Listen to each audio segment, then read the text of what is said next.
welcome. Thank you. Welcome, everybody. This is the CyphaDen Chat. I'm your host, Tayamu Denko. I got my homie Pestilence with me, and tonight's special guest, Shyanna Bintliff in the house. And Hello.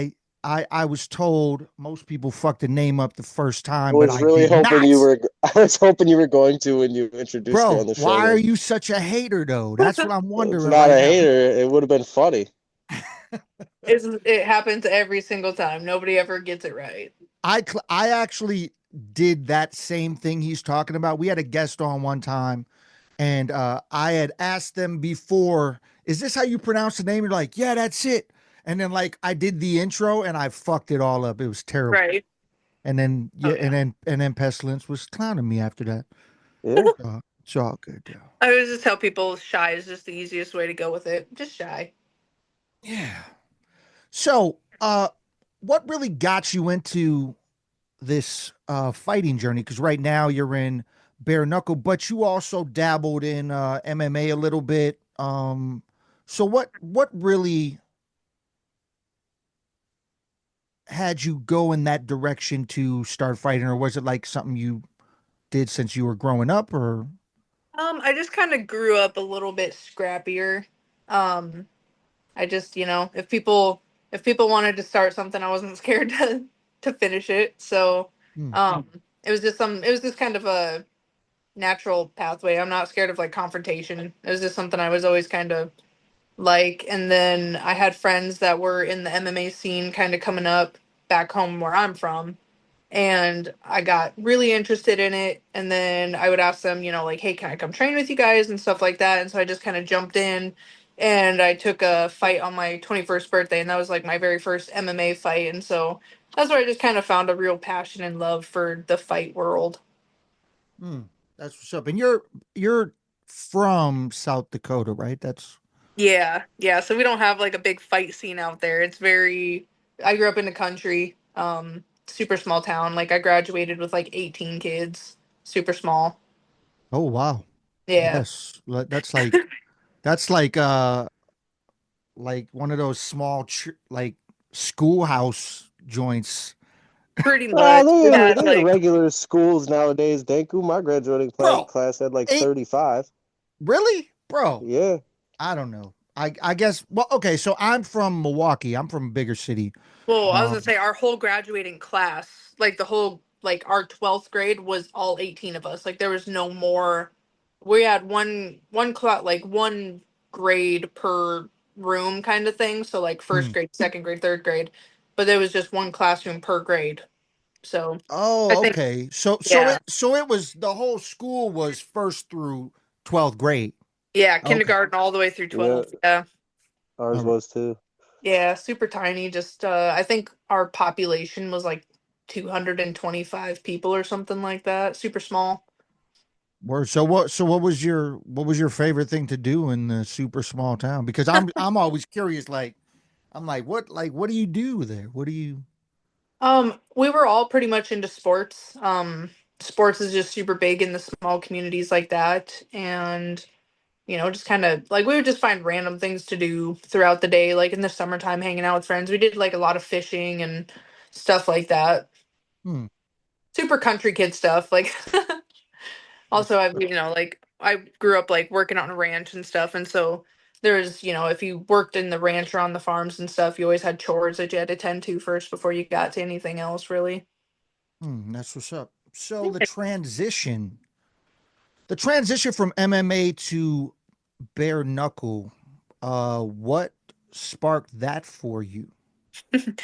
So I went from MMA into boxing actually, and I Boxing. won some boxing matches, and so I kind of found more of a love for just boxing because we didn't Hmm. have such a big scene back home for MMA. So if you wanted to do MMA, you would have to go to separate gyms for like boxing and jujitsu and stuff like that. And so it just wasn't something that all like correlated. I've always worked full time as well, so that was kind of hard to try and balance with your schedule. Um, and I had step kids at the time, so I was, kind of full time stepmom, working, all the stuff like that. So trying to balance all that kind of stuff was always a little bit hard. So once I stepped into boxing, I found like a deep love for. I'm just better at just stand up. It's easier to, it gives me less to focus on one thing at a time. And so I found a love for that. I have a friend from South Dakota as well who we've been friends for like almost 10 years now. And actually, Josh Dyer, he just won the belt BKFC, beating Mike Richmond. Mm. Yeah, That's yeah. a really good friend of mine. And so he's done bare knuckle for years now. And we talked about it. I was like, man, I was like, I think bare knuckle is like the route I want to go eventually. And it just kind of really worked out that way. That's what's up. I feel you on the stand up. I don't have experience. I At one point in time I was going to get into MMA stuff. I've told this story before, but I'm from the town of the Pettis brothers. I went to high school with Okay. their oldest brother. And I remember once upon a time I had conversations with Anthony about getting into MMA, but then I realized how much time and dedication went into Yeah. focusing on that on the side from what I really love to do, which is music. So Yeah. I was like, yeah, probably not going to do that. So, Yeah. but the stand up is like when I play a UFC video game, I turn the whole grappling shit off. Yeah. No, I'm just grappling's saying. hard. It's a whole nother world of its own. And so if you don't prioritize it, like especially in MMA anymore. Like I fought a girl out of Las Vegas. She came out of Extreme Couture and she was a wrestler and she'd been wrestling for like all through high school and then college and stuff. And if you don't have like that experience and you work on the ground game, MMA is just going to be way too hard to compete in. Yeah, I feel that. Uh, Yeah. Pester, you got some?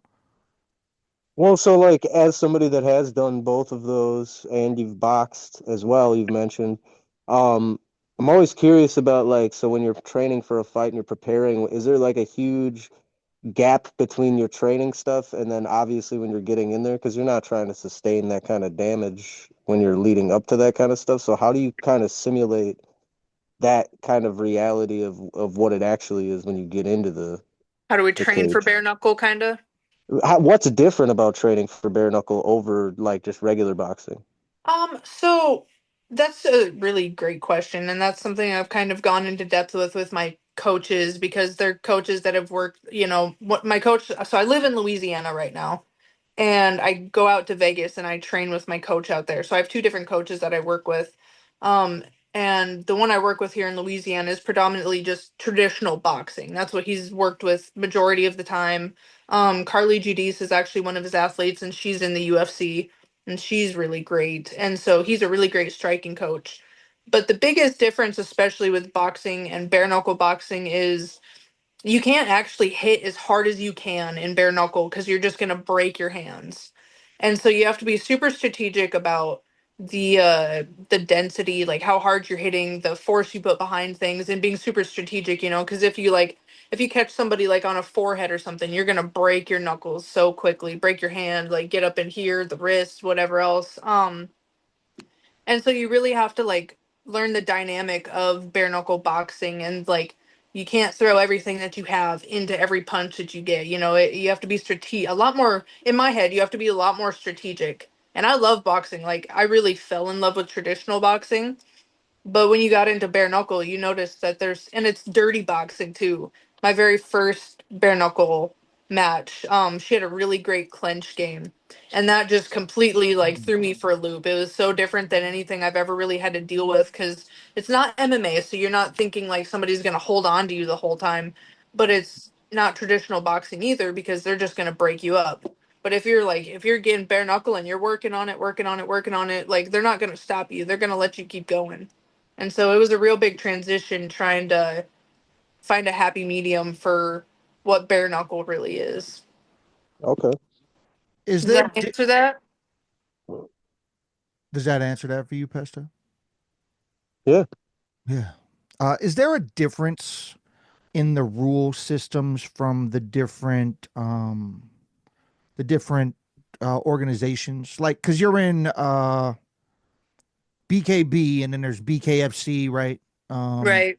is there a different like rule system that you know of between? As far as I know, like I know there's a lot of other like bare knuckle promotions kind of starting to pop up and things like that. And so as far as I know, like between BKB and BKFC, which are like the two I would say predominant, excuse me, bare knuckle promotions, as far as I know, I there's nothing between the two that really separate rule wise. I would say the biggest difference between the two of them is BKFC has the big ring, big circle ring, and then BKB has the trigon. And so, Hmm, but other than that, like not rule specific, I don't think that there's anything really that separates them because they're both strictly just bare knuckle boxing. okay. So being in that world and seeing these weird things going on, like the slap organization, what do you think of that uh fighting? I think it's completely ridiculous. When I watch those clips, I'm like, why is this a thing?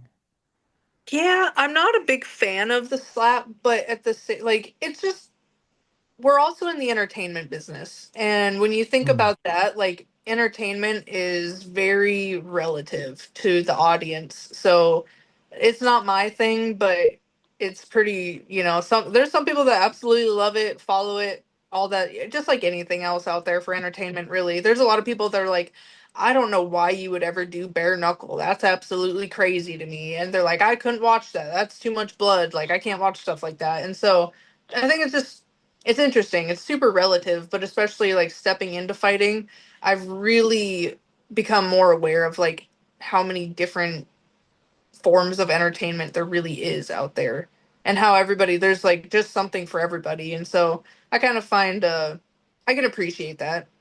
hmm. Yeah, I mean, it's definitely a very It's you. real powerful sport. Like Yeah. I feel like I see those reels all the time of people just getting the shit slapped out of them, Oh, and just absolutely. standing there getting slapped to me is absolutely insane. Yeah, but then there's people that say the same thing about you stepping into the ring. They're like, you get in there like willingly and just go beat the brakes off each other, and it's like, Yeah, but At least you can man, defend yourself.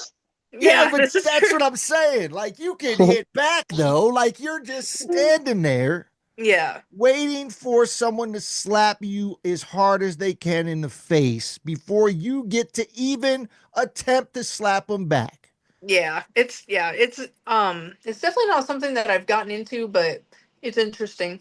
I've watched it a couple of times, and I'm just like, man, I don't think I could. Like, I've had people ask, like, if you got invited on for slap, would you do it? And I'm like, I don't know if I would or not. Like, I just don't know if I would. Hmm. Um, what's the best food spot that you've eaten at? Yeah, pesto. I'm gonna ask it. Best food spot you've eaten at in Louisiana. Oh man. So that's hard because a lot of places that I've actually been to down here is like everybody's invited me over for like home cooked stuff. Mm. And so that's hard to pin down because I've haven't really been in any like small mom and pop places down here, but I did actually after my fight April 4th, I did go to my first crawfish boil. And it was at a place called it's called Mary's Tavern out here. And that's really good. They have really good crawfish, and so I've like grew a really big liking for crawfish down here. See, and the crazy thing is, when I've toured and played Louisiana, I never got crawfish. I always did the um what are they called? The shrimp. What the fuck? I Gumbo. can't no, not gumbo. No, no. Jambalaya? Po' boys. Shrimp Oh, po' po' boys. boys. I would Oh. always get po' boys down there when I go there, and I never got crawfish. And then the one time I tried crawfish was in Kansas City Oh, because interesting. all the barbecues, I had to go somewhere to get food before I went to my show. All the barbecue spots, because I've had barbecue there a bunch of times, but all the barbecue spots, the line is wrapped outside the door. I'm like, you know what? I just need to find something, and I found a boy place that does boils. So I go in there, and I'm like, yeah, I'm gonna fuck this shit up. Maybe it'll be pretty good, whatever. And I get this thing, and then uh it was disgusting. It was the worst seafood boil I've ever had, and it made me completely disgusted by crawfish. So I hope That's funny. that if I go to Louisiana and actually go to a crawfish spot that Mhm. specializes in it, that maybe I will grow a liking for it because I love seafood, but this was disgusting. Yeah, I I think you would like it if you had it done well, Denku. My only beef with crawfish is it's a lot of work. it is a Like lot of work. as an eater, like you're You doing a like lot of crab. fiddling for like a little bit of reward. Whereas like you crack open a crab leg, you're getting like a whole mouthful of shit. Like you're getting a I will bite. say, like, the food in Louisiana is so different than I've ever had food anywhere else. And like last year I lived in Florida, and then before that I was like born and raised South Dakota, but I've traveled quite a bit. I will say like the food in Louisiana is so different than you'll get anywhere else. Like I've had like pastalaya, gumbo, jambalaya, like mm, all crawfish etouffee, like boudin. There's just like the food down here is so different. Um but everybody cooks so incredibly well down here, and I'm like, this is a hard place to cut weight. Like terrible place to cut weight. I feel that. How long were you in Florida for? I'm curious. I was down there for a year. Okay, so I just toured Florida and I had the best fresh fish I've ever had my entire life. I had monkfish, never had it before, Oh. and I had at this spot in St. Augustine, and it Ooh. was the most incredible fresh fish that I've ever had, ever, like Yeah. in life, ever. I've been touring a lot. I've been touring since heavy since probably 2015, 2016. I've been on like 20 national tours. I've been all over Nice. doing the shit. But um that That's my was favorite thing about traveling is the food. Honestly, every time. I'm like, I have to stop somewhere yeah, different every time because I love exploring the food. same way. Same, Yeah. exactly the same. I don't know. You went on a streak of wings there for a few days last October, brother. Yeah, yeah, but they were different wing spots. You can't just say, come One of them on, was a man. gas station Well, that was because we were there. That's what happened there. It was a lunchtime stop. You can't hate on it. with the That's cannibalistic bees. Oh yeah, I got attacked by bees there. Yeah, it was crazy. fun. That were eating meat and shit. It was weird. Very crazy. Uh Peso, you got something? So like the thing that's always been, I guess, relevant to me in terms of like any art form, and I consider like obviously martial arts, boxing and that stuff in a similar like realm of that. There always seems to be like a fraternity, a brotherhood, a sisterhood in all of that, where there's like a mutual respect gained for everybody else that really does it. But there is also like those little patches of like there's people that are real motherfuckers. Like, do you have you run into anything like that where like you've had people that you've had like a consistent rivalry with or like problems with and stuff? And how does that like play out in terms of like obviously there's stuff that we see televised and we watch fights and we see interviews, we see things like that, but is that like how much of that is, people trying to play into it and how much of it is like there is really that bad blood between some of these people? Right. Speaking for myself, I've never like beefed with anybody that I'm gonna fight. Like I love what I do way too much to like ever there's nothing that you're gonna say or do that's gonna upset me and get a reaction out of me. And so like if anybody ever tries to beef with me, it's gonna be so super one sided that it's not gonna be worth it. But I think in the fight world, it's kind of hard to say because it's so much. There's so much entertainment, and there's so many like a lot of people. We're all just here essentially for a paycheck. We get to do something that we love doing, but we get a paycheck for it. And so being able to sell tickets and sell the views, like you have to give something sellable to the people that sparked that, like, oh, this person is fighting, we have to watch this, like, like when Conor McGregor and Habib fought, the rivalry that was there, that was built up.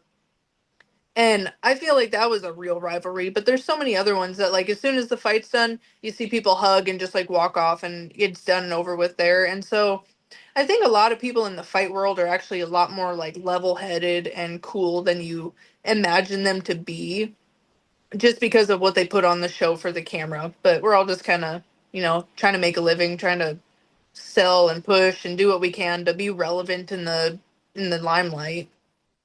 I don't think too terribly much of it is honestly true beef. I think a lot of it is just selling it, but it's a fun way to sell it, and like, especially when you get ready to fight, you do have to give yourself like that mental edge of like, this person is coming for me, and Yeah. creating that like rivalry in your head, I feel like gives people that edge of like, I'm not going in here for nothing. There's something behind me going into this. Are there any fighters, like not necessarily on the beef side, but is there anybody that you fought like several times? Nope, I have never had a repeat person fight. Hmm. Really? Yeah. Yeah, no. And like it's bound to happen just because like the female pool in bare knuckle is so small. I know quite a few of the girls have all fought each other a couple of times just because there's not a huge pool of people. And so, you have to kind of almost like a spin-off of what we were just talking about. You kind of have to like give it a breeding ground for creating a beef between people so that it's sellable, not just, oh, they're fighting again. Oh, they're fighting again. You have to like, especially if it's going to become like a trilogy or something, it has Right. to be marketable to people as like, oh, these two are going to beef it out and they're going to go in there and beat the brakes off each other. Have you thought of what your journey will be when maybe you get to a point where you're not going to be competing in actual fighting anymore? Like what What do you happens when I get old? Yeah, I mean, are you gonna Tyson it out one day or you know what I'm Oh Lord, I don't know. I would like to fight as long as I possibly can. That's like realistic and safe because it's just something that I love doing. But I actually, I've been kind of working on developing something for motivational speaking.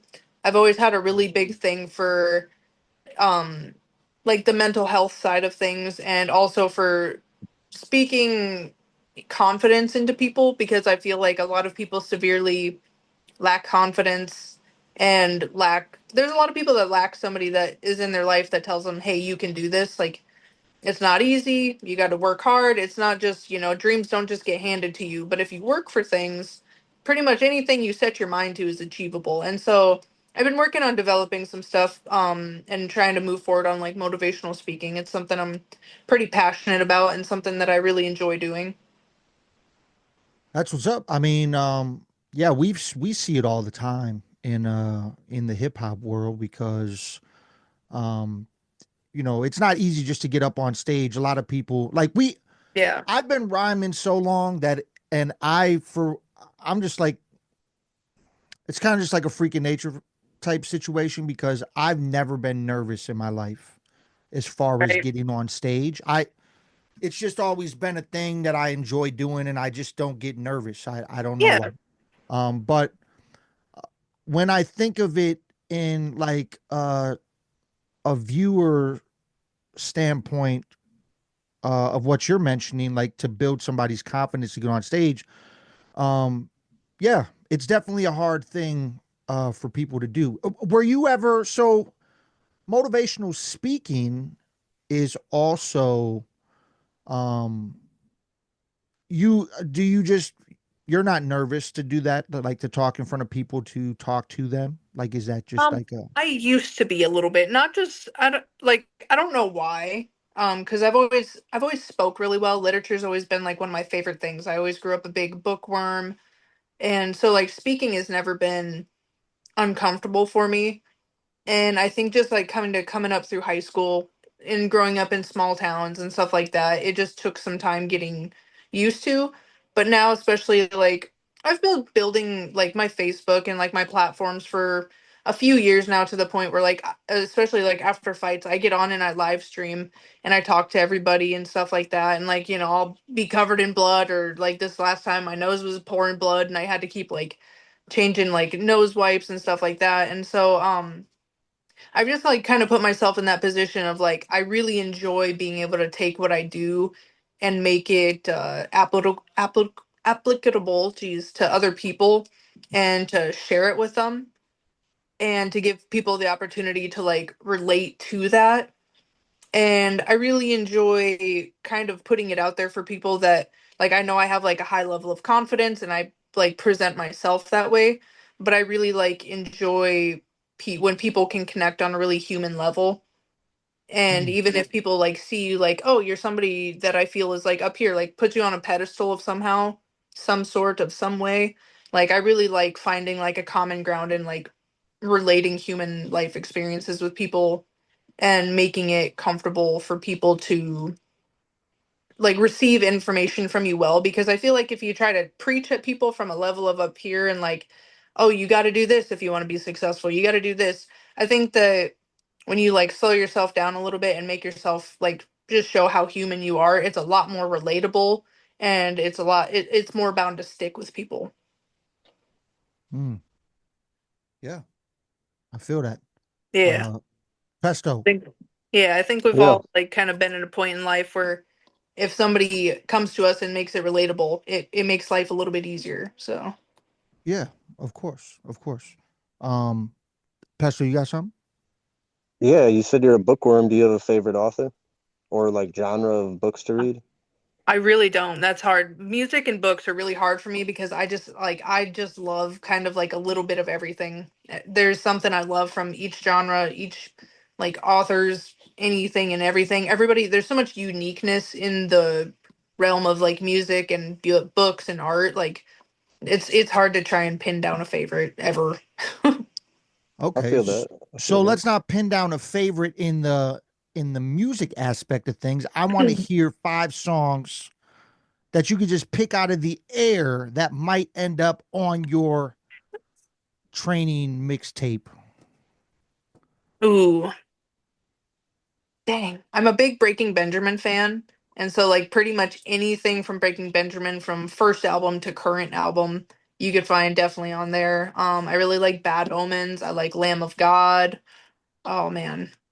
I'm a big country fan too. Like country and metal are like my two favorites, but then I really love like 80s hair band rock. And so it's really hard to pick ever.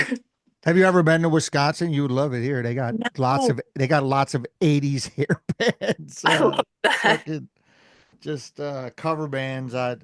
It's not really my thing. I mean, I like all music actually except country. I can't do it. I can't do country. But Yeah, maybe some newer country. I mean, Thank no, you. You probably can't. not. You don't get down with Johnny Cash and Dolly Parton. Bro, I'm not a huge fan of it, bro. I'm not a huge fan of it. I respect Man, it. I know you're a big yeah. Dolly Parton. Let me tell you a story about Pesto real quick. We were on tour in Upper Michigan. This man straight up, we were trying to find outfits for a music video shoot. This dude straight went out and copped the Dolly Parton t-shirt to rock in the music video. He was all about it. absolutely. Absolutely. And I'm not hating on it, Dolly Pesto. rules. I'm not Hell hating yeah. on it, but yeah, we still have to edit that. I still have to edit that video. But yeah, I don't know, man. It's just Yeah, not it's not my thing. And it's crazy because I grew up in Wisconsin, but I grew up in Milwaukee, which is kind a of lot like more urban. mini Chicago situation. Yeah, But you never been to Wisconsin, no? No, And South Dakota is so close. I It's know. just We never like ever traveled east. We always went like straight south and west. Like I've been like straight down like from North Dakota all the way down to Texas. I've been to every state over there. Florida was the first time I'd ever went East Coast.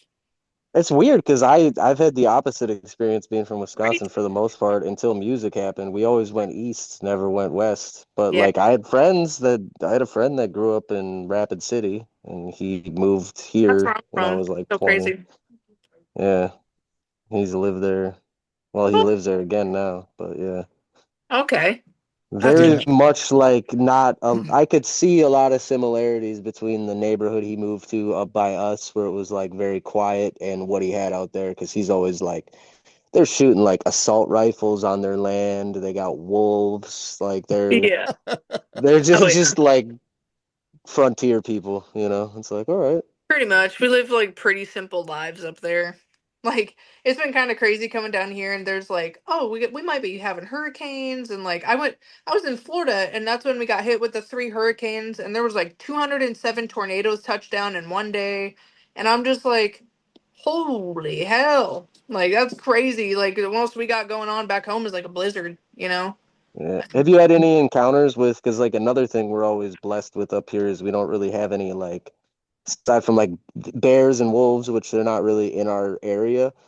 You know, we Okay. don't have like snakes, spiders, or anything like that that's like Ugh.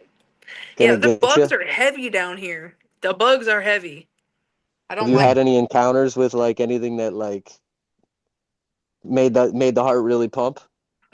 um a spider touched my hand the other day. I didn't like that.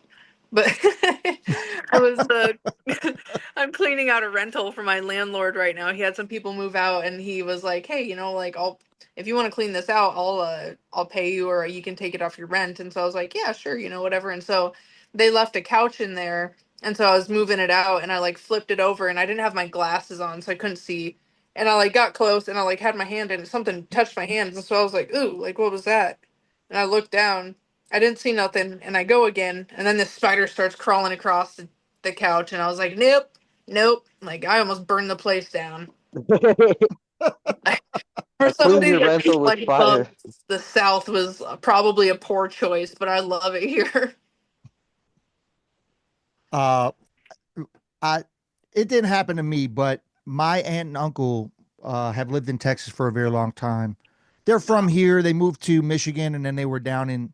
Then they've been in Texas, and when they moved into their house, they checked it out beforehand. Everything was good. And when the first day that they moved in, they opened the back door, and Copperhead just chilling Oh, on the yeah, porch, just hanging out. yeah. I mean, Like, we have rattlesnakes are really common in South Dakota, and so like that's kind of something that we grew up with, like really super conscious about was snakes because we did, you know, we had horses, we had animals, stuff like that. So that was always cautious of that. And then we grew up like camping, hunting, fishing, all the summery outdoor things. And so, but rattlesnakes was always something we were super big into. And actually, my boss from when I was like 18 years old, he was out playing golf and hit it in the tall grass and went to go grab it and got bit by a rattlesnake. And they had mm. to life flight him. He survived, thankfully, but yeah, super yeah, so and the fact that they get so big down here, I was like, uh-uh. Yeah, I've only had one encounter ever with a rattlesnake. There was because we used to have a cottage, probably an hour and a half, maybe 2 hours, hour and a half, 2 hours northwest. Um, and there was this place, this little bar spot called the Ding, and in the back of there, they got like this whole area where you could take like you can have do your wedding photos and all this shit. It's like this little creek Right. area and stuff, and just walking around out back there, pick up this rock, just rattlesnake, just like right by my hands, like Yeah, got super lucky. crazy ass shit. And I have had bear experience, not where I'm at, but way up north, cottage area. They just walk on the property, Yeah. like we were just hanging around fire pit, and bears are just come out of the trails and shit, like all crazy. Yeah. Um, South Dakota is actually a place I've never actually played a show. Really? I've only it's very hard to book like Sioux Falls. I cannot get in there. It's super hard. Although I have had a homie tell me that he has a connect in Rapid City that I could probably make happen at some point. Or what else is there? Aberdeen? Aberdeen. Aberdeen. Yep. I did have a connection to Aberdeen. I just never was able to book anything. Yeah. I've done all the tourist shit. I've probably done Mount Rushmore like multiple times. fucking wall drug. I think I have a wall drug fucking sticker up on here somewhere. Yep, right there. Yeah. But I've done the tourist shit, but never actually played a show there. Yeah. South Dakota is very just slow moving. Like just moves at a slow pace, and so like getting newer stuff in and just like it's really, yeah, it's a really different dynamic. It's just very slow paced out there. Hmm. I also saw, which you need to break this down for me. Motorcycle enthusiast, is that what I read? Yeah. Yeah. So break down that to me. You're like super into motorcycles. You know the front and back information. Can you put one together? Like, I just want to know it all. I want to know what that's about. So I've been like a welder mechanic for about the past 9 years. Mm, So that's kind of, it's just anything motors has always been kind of an interest to me. I probably couldn't build one from like the ground up by myself right now, but I'm super resourceful and I have friends that I've always done stuff like that with, but I've been riding motorcycles since I was 18. And so just a big love for like the motors in general, but also for motorcycles in general. I like being on two wheels. That's one of my favorite things to do. So, favorite bike?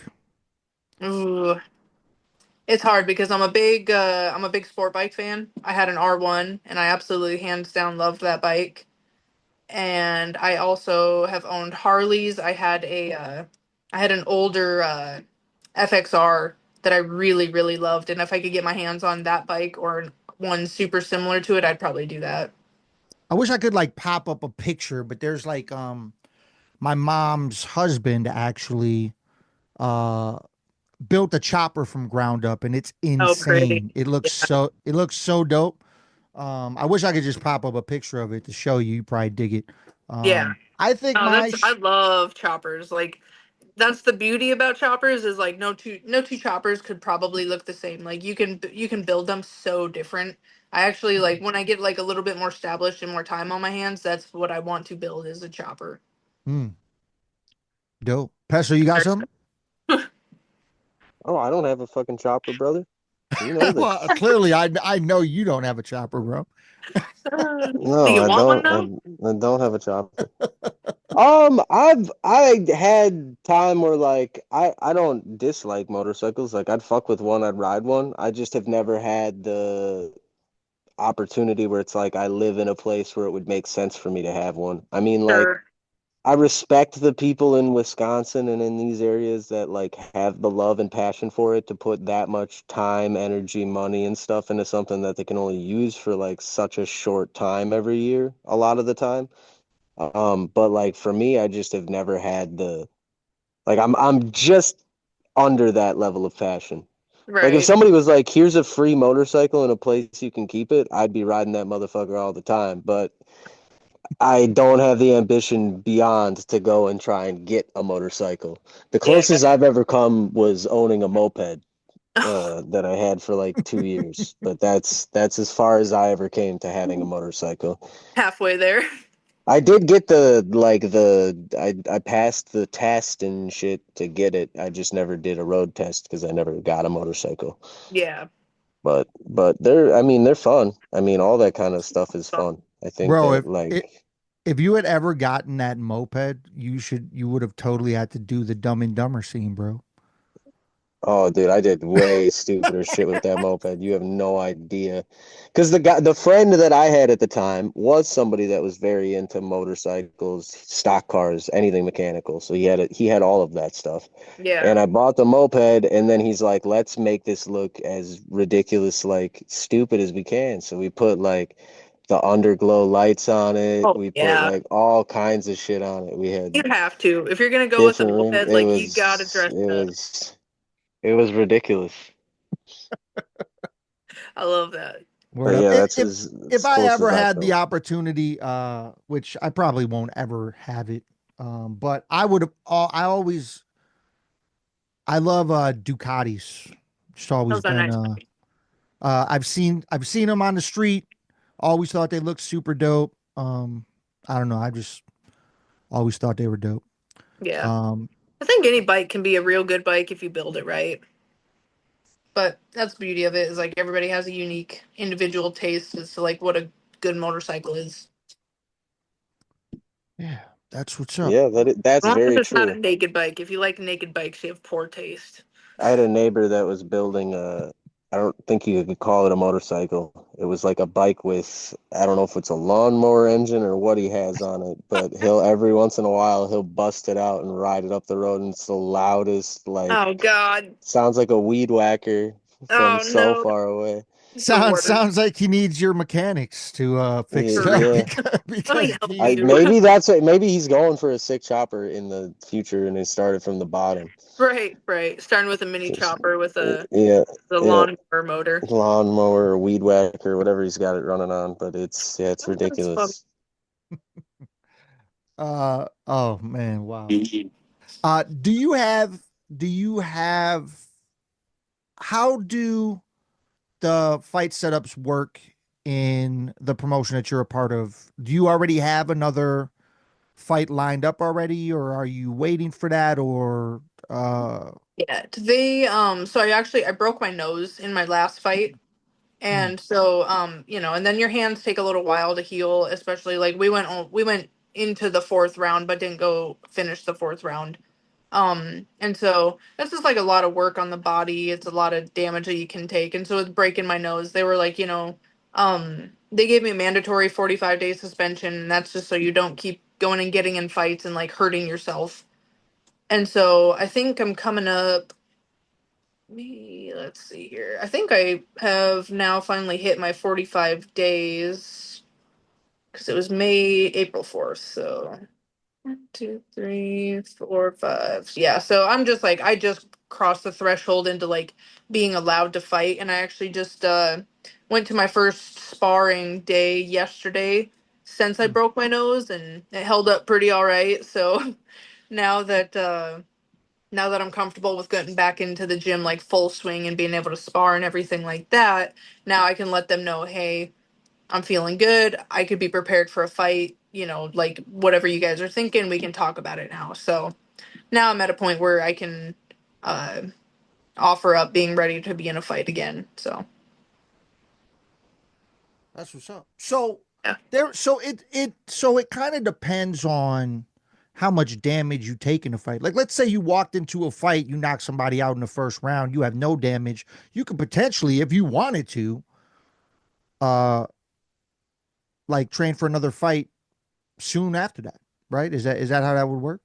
yeah. I don't know if it's mandatory, but I think despite anything, even if you walk in and instantly win, I think you still get a 14-day suspension just for the sake of like head damage and stuff like that.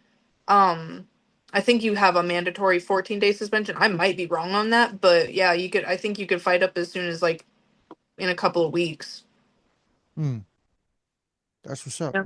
Especially like up in the pro league, like they're pretty adamant about making sure that you take care of yourself. That you're not just jumping into fights with broken hands, broken noses, stuff like that. Like they're pretty adamant. So That's what's up. yeah, it's Um, super. so kind of uh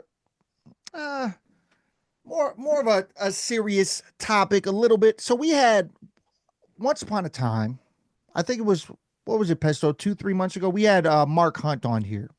Oh, it's longer than that. 4 months, 4 months, It, 5 months. yeah, well, at least It was a maybe a while ago. year. It was a while ago. It was definitely not a year ago, bro. Definitely not.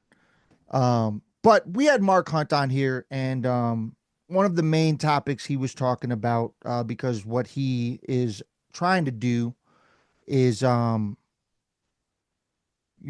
go after the idea of this of doping in the fight world, and he's trying to basically make it so every fight can be a fair fight because one of his last fights I know was very controversial.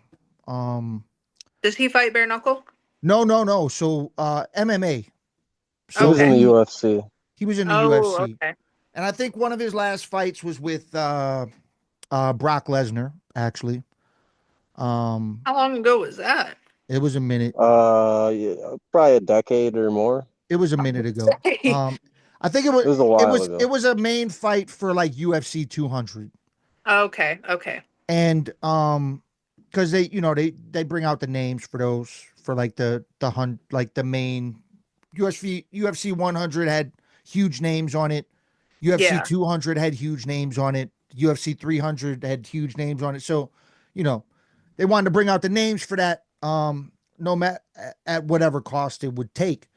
And ever since then, he's been in this fight to try to get it so fighting can be 100% fair. So he's against like blood doping. All that, Yes. all that stuff. Okay. Yeah. So I'm curious on because we even who did we talk to recently about that? Pastor, didn't we have a Jenny Savage? Gabby, Jenny Jenny Oh, Savage. Savage. yeah. Oh. Yeah, we talked to her about it. And I'm just curious your view on it, I guess, as far as I mean, I don't know. I mean, bare knuckle and MMA is kind of like uh as real as it gets, right? I mean, boxing, you Yeah. there's a lot of bullshit in boxing that we've seen, like people throw fights, stuff like that. But There's a lot of yeah, like politics and pretty much kind of anything like this in the energy like the fight world, combat world. There's a lot of politics. I think I don't depending on what I guess like steroids, I think I'm like against the use of for things like that. But I think that like peptides are super helpful in supplements and stuff like that. And I think a lot of people consider like peptides as blood doping. But mm, there's a lot of things like especially like most the average person walks around with quite a bit deficiencies like vitamin D, vitamin B, like if people maintained and took care of their bodies at a level that a lot of athletes kind of live up to, I think it would change a lot of people's perspectives on it. mm, A lot of people like peptides are really great for athletes, especially like I should say especially for athletes because you're putting your body through so much strenuous work, so much wear and tear that like that's why a lot of athletes go through like joint replacements and have arthritis and stuff like that. And so I think I'm a fan of peptides because they really make your body function at a higher frequency and like help your body just like repair itself. mm. And so like running the use of steroids, I'm against that because it's all synthetic and it's so bad for your body. It's terrible on your kidneys, it's terrible for your liver, like it's terrible. It's just, in general. But it does, it does affect the strength and the conditioning and stuff like that for fighting for athletes. And so depending on how you look at it for blood doping, I'm not against peptides. I think peptides can be a really useful tool for maintaining health. But are those Peptides actually are legal. illegal? Oh, They're legal. yeah, They're legal. peptides should be. I'm not I'm not 100% sure Yeah, on. I'm not as informed as to what exact. I think his was more so like a fight against the synthetic, like I was gonna the say peptides. HGH, Yeah, the things like that. Like he had problems with some of the bigger name fighters that you know of, like John Jones and people like that. He thinks should be banned from competition because they've permanently altered their body in a way that makes the competition dangerous for their competition. 100%. So, Yeah, and so that's why like um, I have that stance on like steroids itself because like people, steroids are it's so synthetic and it's so for like it mimics things in your body that makes them mass produce at such a high rate that it brings up the strength, it brings up those things, but it damages so much in the body. So like peptides, it says peptides aren't illegal, it's their use and distribution that can be illegal. And so Mm. like I've always gone through my doctor for everything that I've ever had to like do. Like I'm super vitamin D deficient and so like I'll go get like vitamin D and vitamin B12 like saline infusions. stuff done. Yeah, Yeah. infusions just because I run like I'm just so deficient in it. And I don't know if people consider that like blood doping and stuff, but that's something I've always been a big fan of, is just like whatever you can do to like maintain your health, I think is super important. Yeah, I feel that. Especially athletes, like you have to be very diligent in like how you take care of your body. You need to wake up and stretch and, make sure you're drinking your water and taking care of your muscles and taking your like supplements for your joints and your collagen. Like it's just you got a lot of hoops to jump through as an athlete. And so, I think peptides are super useful if you're using it correctly through through a doctor that is doing it for the right reasons. Mm, I feel that. Pest, you got one more question before we wrap? Yeah, so you obviously your passion for the fighting element and everything like is very clear. Are you also like a fan of like other combat sports? Are there any promotions that you follow, any fighters that you follow, or anybody that you grew up that kind of like influenced you in a way that made you wanna, besides the people that are like in your camp, obviously, or people that you're close friends with? Yeah. I kind of like to follow a little bit of everything. I've been more recently kind of finding interest in like Muay Thai. I could never do it. They're way too quick for me, but it's I love watching it. I've just within probably the past cuz I took my first fight when I was 21 and I just turned 28 in October. And so I've been doing it for about 7 years now, and just all the time I find new people that I really like to follow. Like my Instagram is packed full of athletes that I love to follow. Every different promotion that you could possibly think of. I love to watch people chase their passion and chase their dreams and be so dedicated to it. Everybody brings something a little bit different to it, and so I think that's why I love it so much, is because the dynamic is everybody has something new to bring to it. You can always learn from somebody no matter where you go. Everybody does it different. And so it's hard to kind of with everything else that I've said, it's hard to pin down a favorite for anything cuz I think I'm a very worldly viewed person. I really like the different things that everybody brings into something. Nope. That's what's up. So, I guess before we get out of here, let's jump into some of that motivational speaking. What would you say to